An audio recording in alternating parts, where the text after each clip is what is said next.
नमस्कार मित्रों, यतो धर्म ततो जय। जहाँ धर्म है वहीं जय है। इसलिए इसे सदैव विवेकवान मनुष्य को चाहिए कि वह धर्म का आचरण करें और धर्म से मिले हुए प्रारब्ध का ही भोग करें।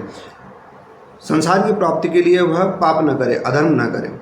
अब यहाँ पर जो हम आप सभी के समक्ष लेकर आ रहे हैं, इस समय धर्म और आध्यात्म के बारे में, तत्व ज्ञान के बारे में श्रीमद् भागवत महापुराण से एकादश स्कंद से जो राजा यदु जी हैं और जो दत्तात्रेय जी हैं, उनके बीच जो संवाद हो रहा है, जो दत्तात्रेय जी अपने जिन जिन से भी उन्होंने सीखा उसके उनके बारे में वो वर्णन कर रहे हैं कि मैंने किन किन से क्या सीखा। उन्होंने बताया कि मेरे 24 गुरु हैं, तो उसके बारे में वो राजा यदु जी को वर्णन कर रहे हैं। ये सब हम आप देख रहे हैं। मैं मनीष शर्मा आप सभी का इस हिंदू दर्शन चैनल में स्वागत करता हूं। जो नए जुड़े हैं वे सब्सक्राइब कर सहयोग करें धर्मार्थ, और जो पुराने हैं, जो मित्र मेरे, जो बंधु जो वीडियो देख रहे हैं, वे कम से कम शेयर अवश्य करें। और एक अच्छा लगता है कि आप यदि एक अच्छी टिप्पणी करें, सार्थक जो आपने सीखा है, तो वो हमें मोटिवेट करती है कि हम समझ पाएँ कि आपको क्या अच्छा लग रहा है और क्या आप समझने की कोशिश कर रहे हैं।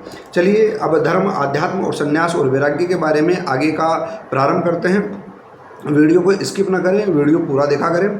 तो अब हम एकादश स्कंद के अध्याय 8 से जो अवधूत जी, दत्तात्रेय जी हैं, उन्होंने आगे के जिन गुरुओं का वर्णन किया है उनके बारे में वर्णन करते हैं। देखिए मित्रों, गुरु क्या होता है?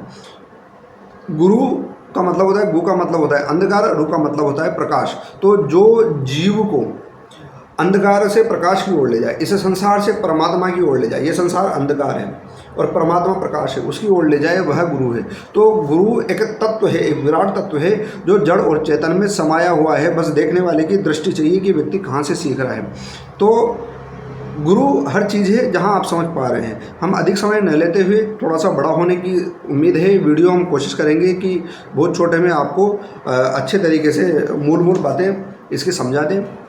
तो देखिए, जो अवधूत जी हैं वो आगे वर्णन करते हैं कि मैंने अजगर से भी सीखा है। अजगर क्या करता है कि सुस्त पड़ा रहता है और अपने खाने पीने के लिए भी उद्योग नहीं करता है। इसी प्रकार से सन्यासी मनुष्य को चाहिए कि वह स्वर्ग इत्यादि जीवन का लोभ छोड़कर वह अजगर की तरह पड़ा रहे, और उसे चाहिए कि वह अपने शरीर के भोग के लिए भी धर्म का आचरण न करे, उद्योग न करे। क्यों? इससे भी आसक्ति हो जाती है और वह अजगर की तरह पड़ा रहकर जो प्रारब्ध से मिल जाए उससे अपनी भूख मिटा ले और बिना किसी आसक्ति के वह भगवान के ध्यान में और समाधि में स्थित रहे। यह उन्होंने अजगर से सीखा। फिर उन्होंने कहा समुद्र, दूसरे नंबर पर आया इस 8वें अध्याय में समुद्र।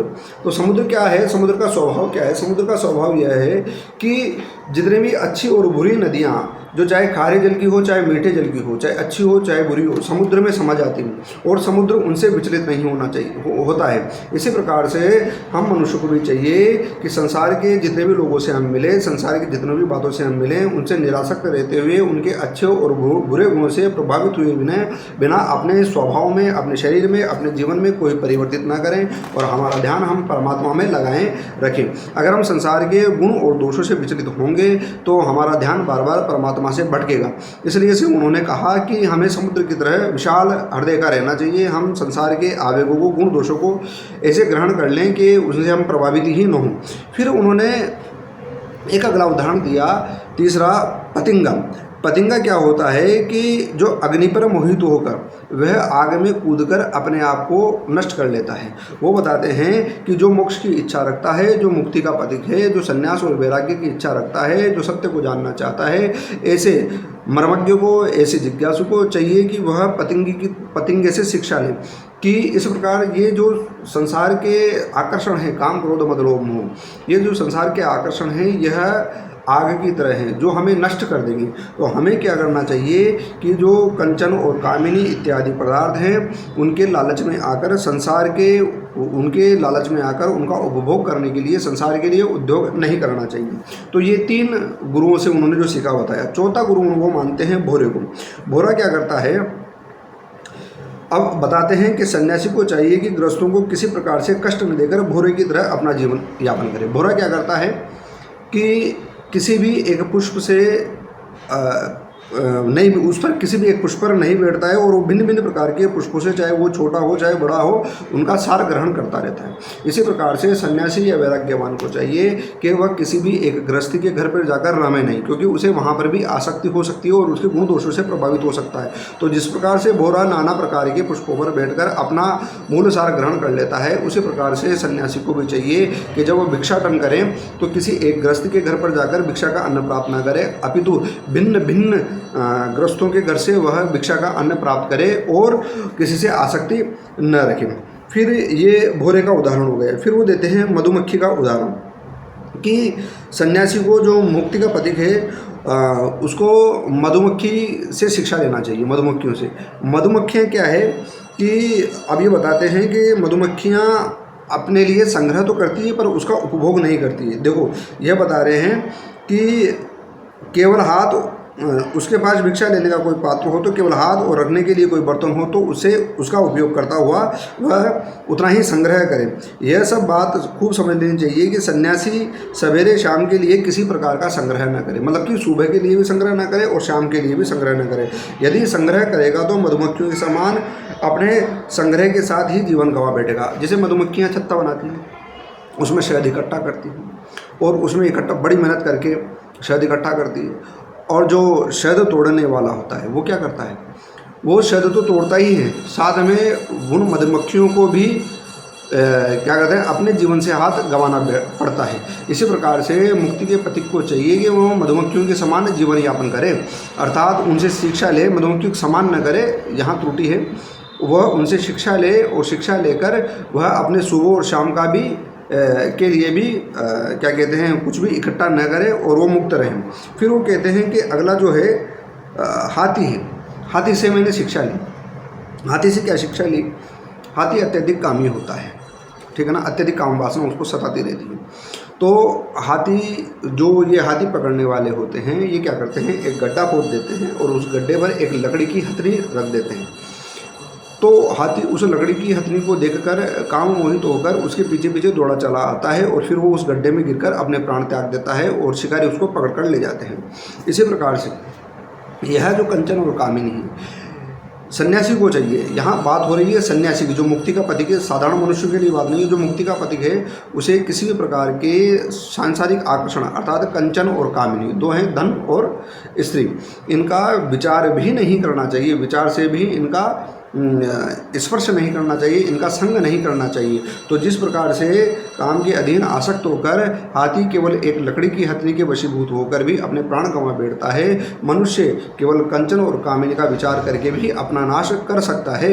यह इसमें इतनी महिमा बताई गई है। तो आपको मुक्ति के पथ पर चलना है तो आपको क्या करना है, किसी भी स्त्री के लिए, किसी के भी दूसरे के धन के लिए आपको किसी प्रकार की वासनाएं नहीं रखनी है। उनके प्रति स्त्री है तो मातृत्व का भाव रखें, सन्यासी हैं और अगर मान लो किसी का धन है तो उसको दूर से ही नमस्कार करें। इसी प्रकार से आठवां उदाहरण वो लेते हैं, जो शहद निकालने वाला व्यक्ति होता है उसके बारे में बताते हैं कि जो मधु निकालने वाला पुरुष है, उससे यह शिक्षा मैंने ग्रहण की है कि संसार के लोभी पुरुष बड़ी कठिनाई से धन का संचय करते हैं, जिस प्रकार से मधुमक्खी, किंतु वह संचित धन न किसी को दान करते हैं और न स्वयं उसका उपभोग करते हैं। जैसे मधु निकालने वाला मधुमक्खियों द्वारा संचित रस निकाल लेता है, वैसे ही उनके संचित धन को भी उसके टोर रखने वाला कोई दूसरा व्यक्ति उपभोग करता है। तो यहाँ ये बताते हैं कि जो मधुमक्खियाँ होती हैं वह अपने रस का संचय करती रहती है, उसका उपभोग नहीं करती है। इसी प्रकार से उसका उपभोग कौन कर जाता है, जो मधुमक्खियों का रस निकाल रहा है, वो भी उसका उपभोग नहीं करता है और वो किसी दूसरे को देता है। इसी प्रकार से मनुष्य क्या करता है, जीवन भर संसार में धन कमाता है, उसका उपभोग नहीं करता है, धन का दान भी नहीं करता है, धर्म हेतु भी उसका उपयोग नहीं करता है, और फिर क्या करता है, वह अपने प्राण त्याग देता है। उसने जिंदगी भर धन कमाने के लिए जो भी श्रम किया है, उसमें जो भी पाप पुण्य उससे हुआ है, उसको लेकर वह प्राण त्याग देता है, उसके धन का उपभोग दूसरा करते हैं। तो यहाँ कहने का भाव ये है कि यदि आपके पास धन है तो उसका उपभोग कर ले और उससे मुक्त हो जाएं, अथवा उसका दान कर दें। यहाँ कहने का भाव यह है, तो आप दान करेंगे तो आपका कल्याण निश्चित रूप से होगा, क्योंकि आपकी उसमें आसक्ति नहीं रहेगी। फिर हम देखते हैं कि एक अगला उदाहरण लेते हैं, हरिण। यहाँ हरिण के बारे में बताते हुए दत्तात्रेय जी कहते हैं कि मैंने हरिण से सीखा है कि वनवासी सन्यासी को कभी भी विषय संबंधी गीत नहीं सुनने चाहिए। क्यों नहीं सुनने चाहिए? इससे इस बात की शिक्षा उस हरिण से ग्रहण करें जो व्याध के गीत से मोहित होकर बंध जाता है। तो जो व्याध होता है वह गीत गाता है जिससे मोहित होकर हरिण उसके जाल में फंस जाता है। तो यहाँ पर भी एक सीखने वाली बात है कि हरिण को भी संगीत प्रिय होता है। इस बात का पता है कि हरिण के गर्भ से पैदा हुए ऋषि श्रृंग मुनि स्त्रियों का विषय संबंधी गान बजाना, सुनना, नाचना आदि देखकर उनके वश में हो गए थे, उनके हाथ के कठपुतली हो गए थे। ये ऋषि श्रृंग की बात कह रहे हैं कि वह स्त्रियों का जो नाच गाना है उसका बजाना देखकर वो उनसे, उनके हाव भाव से उससे मोहित हो गए थे और अपना पतन कर लिया था। तो इसी प्रकार से जो मुक्ति के पथिक हैं, जो सन्यासी है, कि उनको चाहिए कि वह किसी भी सांसारिक विषय से संबंधित गीत को न सुने।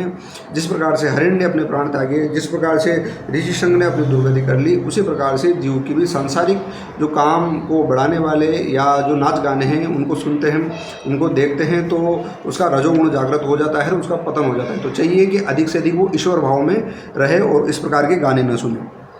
अब 10वें जो गुरु हैं जिनसे इन्होंने सीखा है, इन्होंने सीखा एक मछली की सीख ये बताती है। कहते हैं कि मैं तुम्हें एक मछली की सीख सुनाता हूँ। जैसे मछली कांटे में लगे हुए मांस के टुकड़े के लोभ से अपने प्राण गंवा देती है। शिकारी कांटा लगाता है और मछली उसको खा लेती है। इससे क्या होता है कि उसके लोभ से वह अपने प्राण गंवा देती है।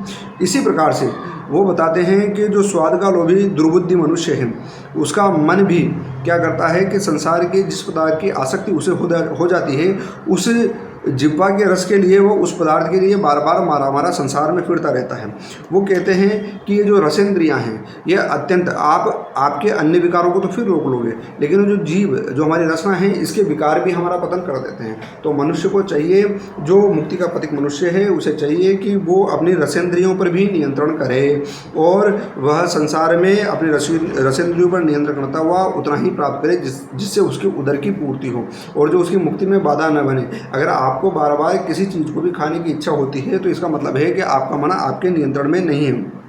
तो यहाँ उन्होंने इतनी बातें इसके बारे में बताया कि मैंने भिन्न भिन्न प्रकार के गुरुओं से यह संन्यास का उपदेश लिया। तो मित्रों, आपको वीडियो कैसा लगा टिप्पणी अवश्य करा करें आप देखने के बाद में। इससे मुझे पता चलता है कि मैंने जो वीडियो बनाया है उसमें कहाँ तक त्रुटि रही है, कैसा कैसा उसमें आपके लिए जो अच्छी चीज़ें हैं और क्या क्या उसमें अच्छे गुण और दोष हैं, ये मुझे उससे पता चलता है। तो आप कृपया करके टिप्पणी अवश्य करें, सार्थक करें। कम से कम सीताराम का नाम तो आप लिख ही सकते हैं, इतना तो आप कर ही सकते हैं। कल हम देखेंगे कि वह एक जो पिंगला नाम की वेश्या है उससे भी उन्होंने सीखा है और पिंगला नाम की वेश्या को भी संसार से वैराग्य हुआ था, उसके बारे में हम कल देखेंगे। आपका वीडियो देखने के लिए बहुत बहुत धन्यवाद है। आप सभी को जय जय श्री सीताराम, अभिनंदन, श्री राम।